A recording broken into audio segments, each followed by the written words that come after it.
warahmatullahi wabarakatuh. Hello everyone. Let me introduce myself first. Okay, you may call me Miss Asih and my complete name is Budiasih.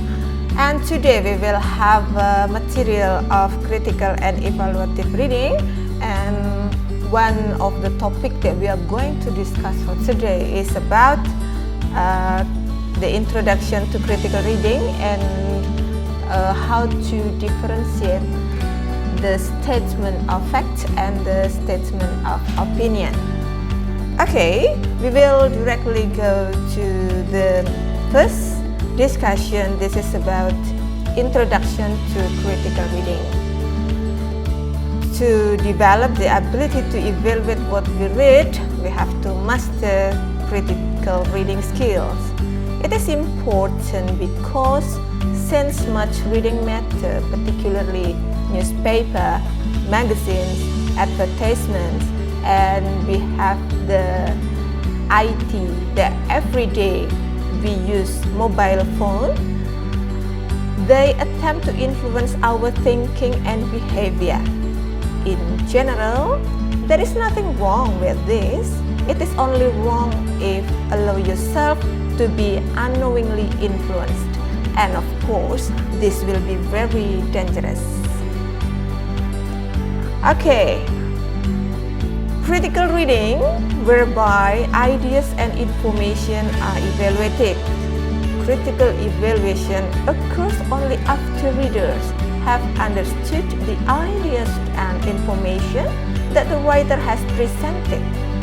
At this level, you can be tested on the several skills as follows. The first, this is the ability to differentiate between facts and opinions. The second, the ability to recognize persuasive statements. And the third, the ability to judge the accuracy of the information given in the text. And for today's discussion, we will focus on the ability to differentiate between facts and opinion. Now let's start for this discussion. The point that we are going to concentrate actually is reading in order to understand an author's ideas. Critical reading, a reading style in which the reader carefully analyzes the text, judging its credibility and the author's intentions, rather than simply accepting the material as fact, is generally preferable to passive reading. A passive reader simply absorbs the text and assumes that it contains fact. A critical reader, on the other hand, analyzes the material as it is read, considering both the text itself and the author's possible biases. In this way, the critical reader decides what is fact, what is opinion, and ultimately how much trust to the place in the written material. Now, we go to the session or the discussion how to distinguish between fact and opinion. Statements of opinion express an author's personal feelings, beliefs, attitudes, or judgment on a particular subject. They announce his or her individual perspective or point of view.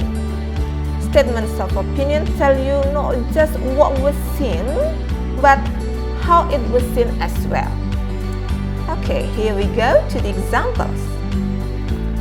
That was an excellent book. Dogs make much better pets than cats do. Why we call them a statement of opinion? Because for the first sentence, that was an excellent book. Not everyone will decide that the certain kind of book is excellent. Probably, you will not say, this is excellent, but I will say, this is excellent. So, it depends on the opinion or our judgment. For the second sentence, Dog makes much better pets than cats do. This is the example of statement of opinion. Why? Probably some people say pets make much better than cats do. I will say probably giraffes are very nice animal in the world, for example. So it is very subjective opinion. The next statement of facts describe the world without interpreting it. They do not judge or evaluate experience they presented. Statements of facts can be tested for accuracy through your own personal observation or through examining historical reports and scientific reports. They are the examples. It is raining outside. Queen Victoria died in 1901. This can be called as statement of facts because we can check whether outside is raining or not. If it is raining, so we can say this is statement of fact because this is really raining outside. Queen Victoria died in 1901. We may check the history of when did Queen Victoria die, and it happened in 1901.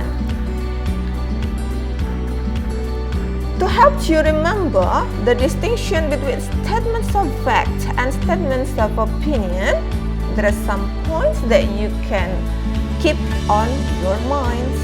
The first, statements of fact employ more concrete words and phrases. These refers to physical objects, events, or characteristics.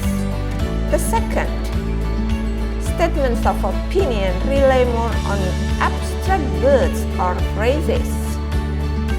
Statements of opinion frequently use words that make value judgments. Statements of opinion are often signaled by phrases like "I would suggest."